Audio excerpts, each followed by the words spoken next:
parce que ce que l'homme doit désirer plus que tout, c'est Allah. Et cela est exprimé par la parole du Très-Haut, Iyyaka na'budu, c'est toi seul que nous adorons. Et pour y parvenir, il ne doit s'appuyer que sur Allah.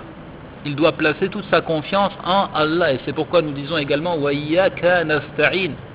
Et de toi seul nous implorons l'aide.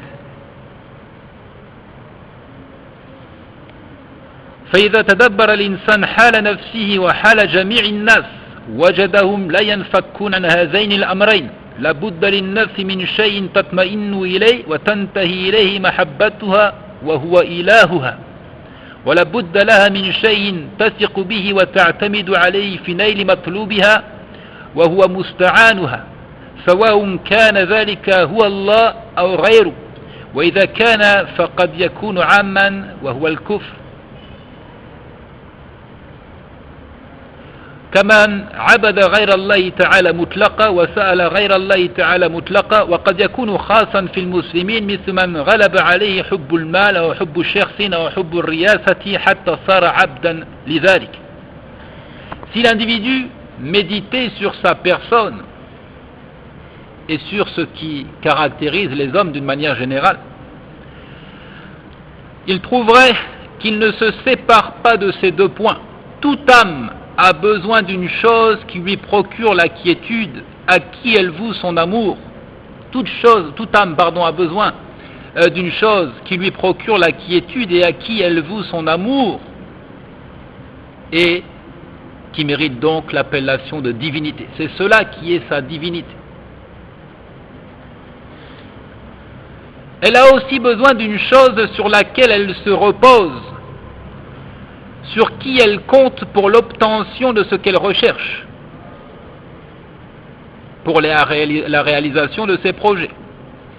Et c'est Al-Musta'an, celui de qui on recherche l'aide. Peu importe qu'il s'agisse d'Allah ou d'un autre, c'est-à-dire dans les deux cas on parlera effectivement de divinité et on parlera de celui de qui on recherche l'aide et l'assistance, Al-Ilah ou Al-Musta'an.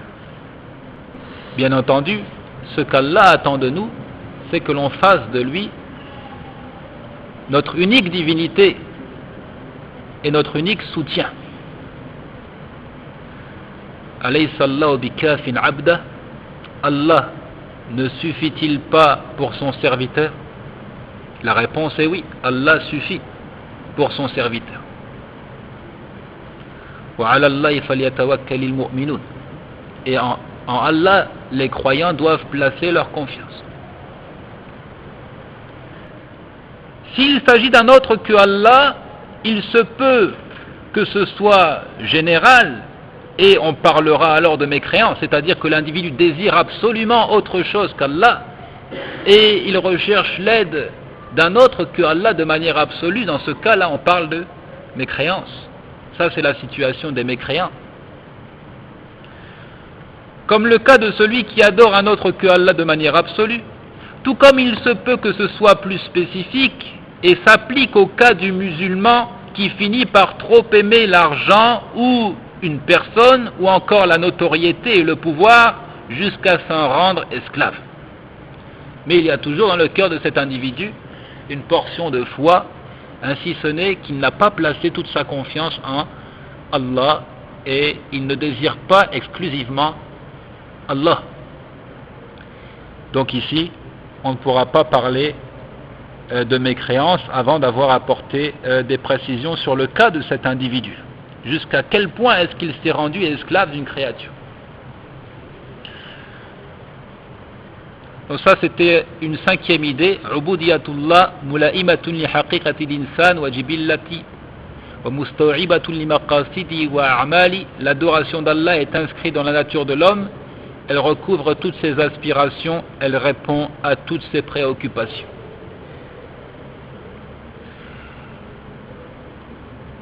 Sadisa, ubudiyatul qalbi wal ahkamul taklifiyya.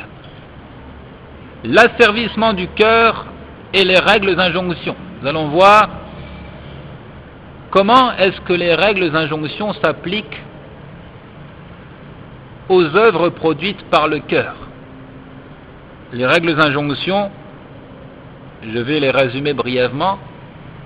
Elles sont au nombre de 5, mises en évidence par les jurisconsultes. Il s'agit tout d'abord de al-wajib, l'œuvre obligatoire.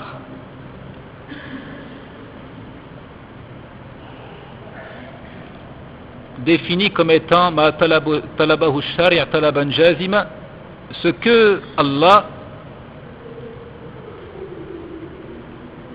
a prescrit d'une manière catégorique.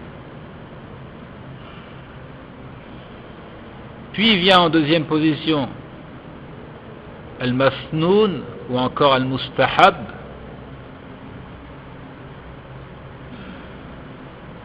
c'est-à-dire l'œuvre au caractère préférentiel,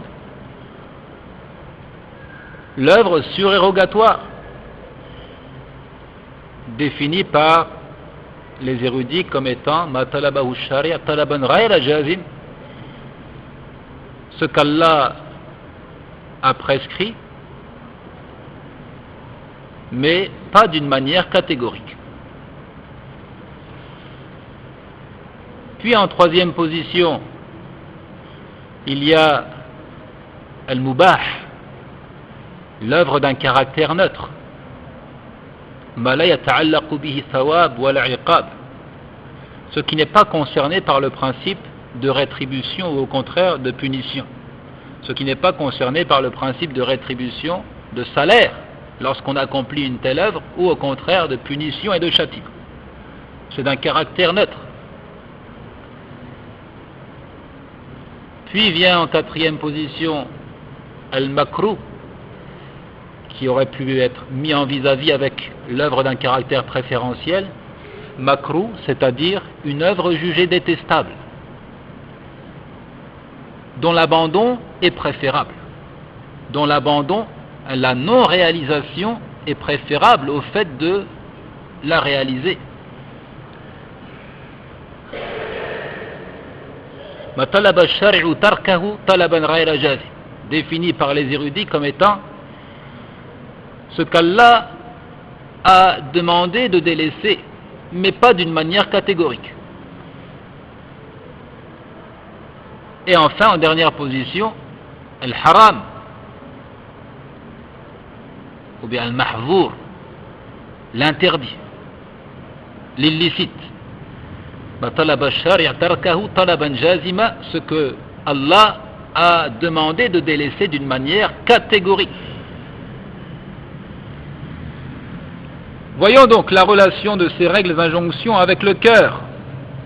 تحدث ابن القيم عن أحكام العبادات القلبية فبين أن عبودية القلب تشملها الأحكام الخمسة الواجب والمستحب والحرام والمكروه والمباح فواجب القلب كالإخلاص والتوكل والمحبة والصبر والإنابة والخوف والصدق فاتفقت الأمة على وجوب هذه الأعمال على القلب من حيث الجملة فإن الله تعالى أمر بتلك العبادات القلبية في مواضع كثيرة من كتابه.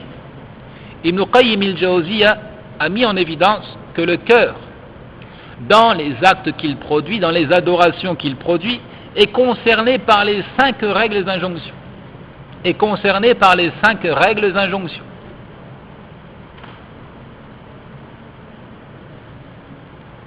L'obligatoire, le préférable, l'interdit, le détestable et le neutre. L'acte obligatoire, donnons des exemples d'actes obligatoires pour le cœur.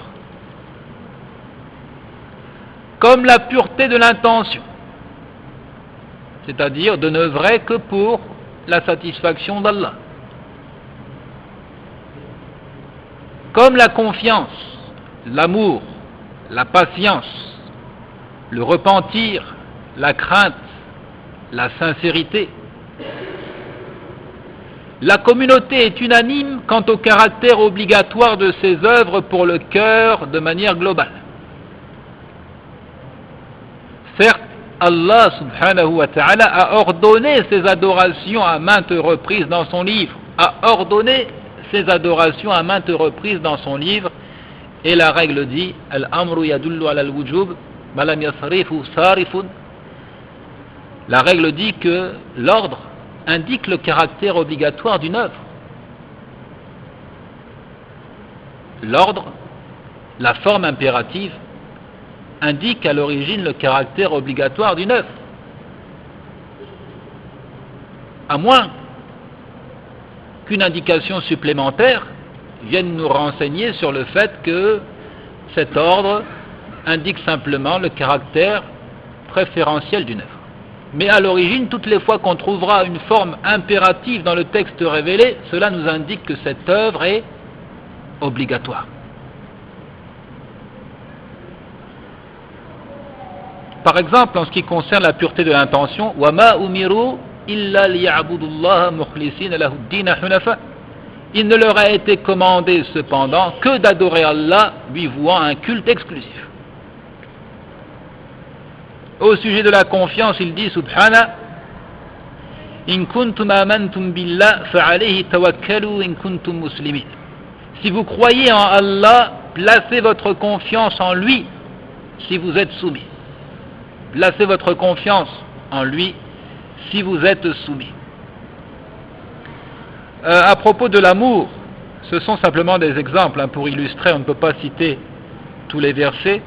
قُلْ إِنْ كَانَ آبَاؤُكُمْ وأبناؤكم وإخوانكم وأزواجكم وعشيرتكم وأموال اقترفتموها وتجارة تخشون كسادها ومساكن ترضونها أحب إليكم من الله ورسوله وجهاد في سبيله فتربصوا حتى يأتي الله بأمره والله لا يهدي القوم الفاسقين. Il dit subhana dans le verset 24 du chapitre 9. Dis si vos pères, vos enfants, vos frères, vos épouses, vos clans, les biens que vous gagnez, le négoce dont vous craignez le déclin, les demeures qui vous sont agréables, vous sont plus chers qu'Allah, son messager, et la lutte dans le sentier d'Allah, alors attendez-vous à ce que Allah fasse venir son ordre, et Allah ne guide pas les gens pervers. Wajhul istidlal, ici, comment est-ce qu'on comprend que c'est une obligation d'aimer Allah plus que tout? C'est la mention dans ce verset d'une menace. Allah menace d'un châtiment qui donne la priorité au bien de ce monde sur Allah, son messager, et la lutte dans le sentier d'Allah. Et cette menace, elle indique donc que l'abandon de cet amour pour Allah, pour son messager, pour la guerre sainte, est un grand péché. En d'autres termes, c'est obligatoire de donner la priorité à Allah, son messager, sur toutes les créatures. فتوعدهم الله عز وجل على تفضيل محبته من غير على محبته ومحبة رسوله والوعيد لا يقع إلا على فرد لازم وحتم واجب بل المحبة أفرد الواجبات إذ هي قلب العبادة المأمور به ومخها وروحها كما قال ابن القيم. Allah subhanahu wa ta'ala a émis cette menace en raison de leur préférence donnée à autre que lui, en raison de leur amour plus intense pour un autre que lui et son messager. Et la menace, ou encore la mise en garde contre le châtiment, n'est prononcée que pour l'abandon d'une œuvre obligatoire, que pour l'abandon de ce qui est imposé.